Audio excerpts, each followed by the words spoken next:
এখন ইসলামী ব্যাংক সুদ নেয় না, সুদ গ্রহণ করে না, সুদ খায় না। তা আপনি যে টাকা দিয়ে আসেন, জমা রাখলেন, তাইলে আপনি হালাল কেমনে হলো? আপনি টাকা দিয়া আপনি আবার টাকা পাইলেন, আপনি রাখলেন 1 লাখ, 1 বছর পরে 1,10,000 ব্যাংক দিয়ে দিল, তাহলে এটা হালাল হলো কেমনে? ও, তার সঙ্গে ব্যাংকের সঙ্গে চুক্তি হয়েছে আপনার। এটা হলো মুদারাবা চুক্তি। দরবনের তর্জমা একটু আগে বলেছি। মুদারাবা চুক্তি কি? আপনার পুঁজি আর ব্যাংক হলো কি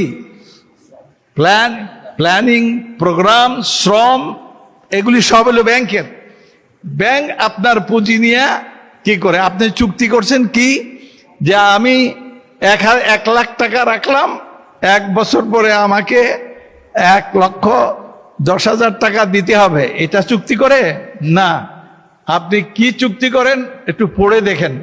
অনেকে পড়ে না যে রাখা, তা আবার প্রশ্ন করে আমাকে যে এরকম ব্যাংকে আপনি যে কইলেন, আর ব্যাংকেও তো আরে আপনি ওইটা লেখাটা পড়বেন তো, যে চুক্তিটা আপনি করলেন, দস্তখত করলেন, এই চুক্তি আগে করতে হবে, চুক্তি পরে না, চুক্তিটা আগে।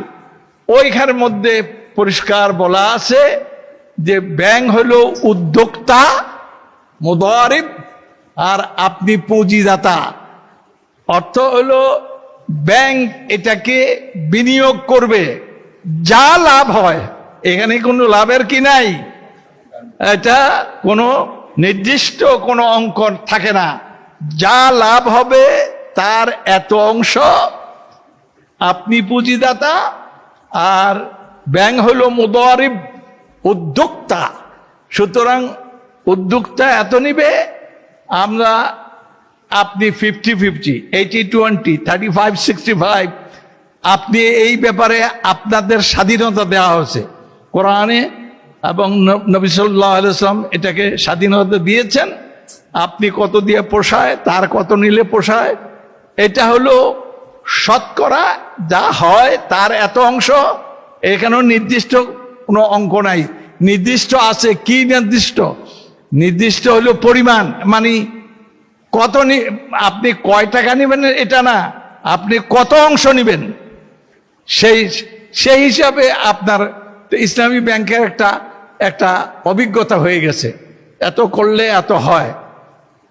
তো আপনাকে বলে এরকম ধারণা দেয় যে এরকম হয়, তাদের অভিজ্ঞতা থেকে তারা বলে। অনেক সময় বার্ষিক ব্যাপারে আপনারা সবাই জানেন না, যারা ব্যাংকে কাজ করেন তারা জানেন। বার্ষিক তারা হিসাব নিকাশ করে দেখে, চুক্তি তো করছি বেটার সঙ্গে, তাকে দিব 65 ভাগ আর আমি নিব 35 ভাগ, ঠিক আছে? কিন্তু 65 ভাগ এইবার তো লাভ কম হয়েছে, কাজেই 65 ভাগ দিলে সে উৎসাহিত হবে না। তো ব্যাংক করে কি, 5 তার পক্ষ থেকে ছেড়ে দেয়। ছেড়ে দিয়ে আপনারা কত দিল? 70 ভাগ। ব্যাংকে কত নিল? 30 ভাগ। আপনাকে জানায়ও না, আপনাকে দিয়ে দিল। আপনি মাশাআল্লাহ, তাহলে এটা কি জায়েজ? হ্যাঁ জায়েজ, কারণ আপনি আপনার অংশ ছেড়ে দিলেন, এটা জায়েজ, পুরোটা ছেড়ে দিতে পারেন। এটা না জায়েজ, এবং ঘোষণা দেওয়ারও জরুরি না যে আমি ছেড়ে দিলাম, আল্লাহর রাস্তে দিয়ে দিলাম, তাকে উৎসাহিত থাকে। কারণ ব্যাংক তো চলতে হবে, মানুষের আমানত, এগুলি সমর্থন থাকতে হবে। এই জন্য ব্যাংক অনেক সময় ওই চুক্তির সময় এত পার্সেন্টে কত হয়, প্রায় এরকম হয়। কিন্তু দেখা গেল এবার কম হলো, এবার ব্যাংক ছেড়ে দিয়েছে, আপনাকে দিয়ে দিয়েছে, আপনি তো আলহামদুলিল্লাহ। কিন্তু ব্যাংক ইন্নালিল্লাহ তো আল্লাহরই জন্য। ইন্নালিল্লাহ কার জন্য? আলহামদুলিল্লাহ আল্লাহর জন্য। ইন্নালিল্লাহ বড়, আলহামদুলিল্লাহর চাইতে ইন্নালিল্লাহ বড়।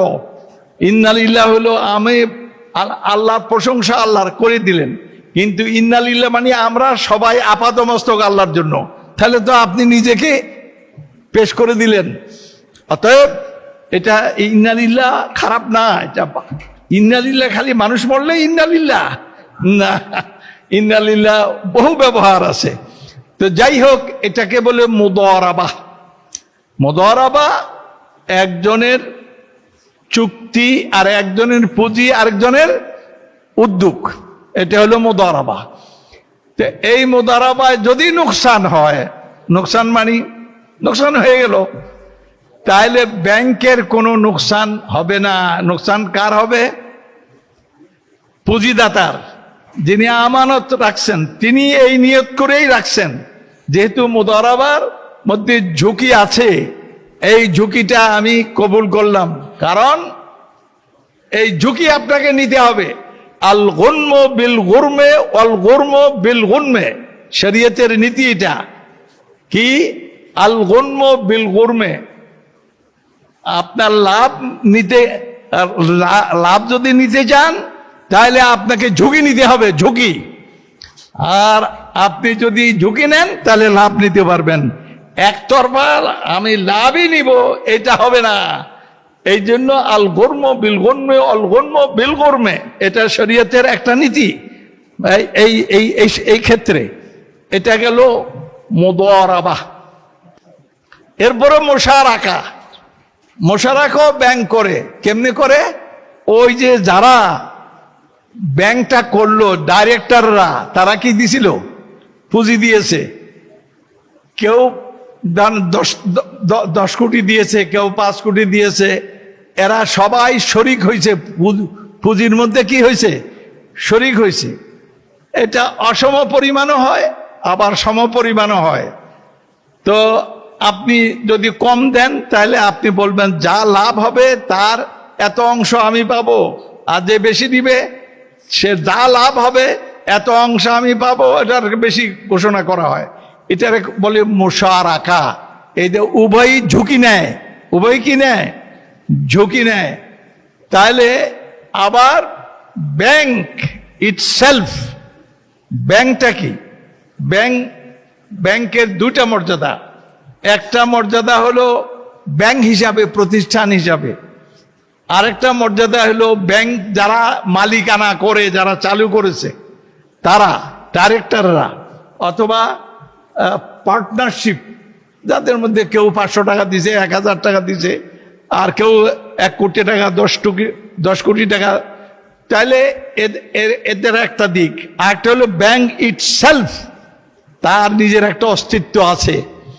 এই অস্তিত্বের মধ্যে ব্যাংকের যে ইয়েগুলি হয়, কেন্দ্রীয় রিজার্ভ হয়, এই রিজার্ভের জাকাত কিন্তু ব্যাংক দিতে বাধ্য। মনে রাখবেন। কেন? জাকাত তো ব্যক্তির উপরে, ব্যাংকের উপরে না। ব্যক্তিটা হইল কৃত্রিম সত্তা। এটা কি? আরে ব্যাংকটা কৃত্রিম সত্তা। কৃত্রিম সত্তা হিসাবে তার উপরে ওয়াজিব, ফরজ এগুলি আছে। কারণ তার কাছে মানুষের সব দেওয়ার পরও ব্যাংকের কাছে কিছু রিজার্ভ থাকে।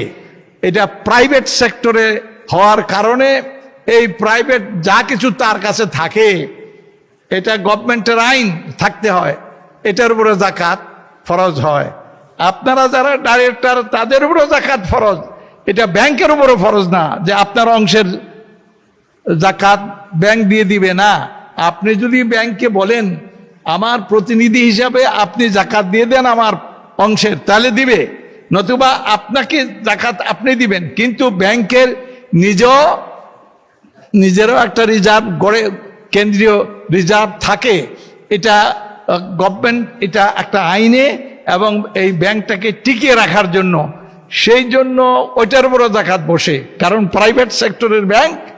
এই জন্য আল এতেবারু আশ-শাখসিয়াতুল এতেবারিয়া, এটা আরবিতে শরিয়ার পরিভাষায় বলে আশ-শাখসিয়াতুল এতেবারিয়া, মানে কৃত্রিম একটা সত্তা ধরে নেয়। এটা আপনার বাস্তব সত্তা, আর ব্যাংকটা হলো কৃত্রিম সত্তা প্রাইভেট সেক্টরে।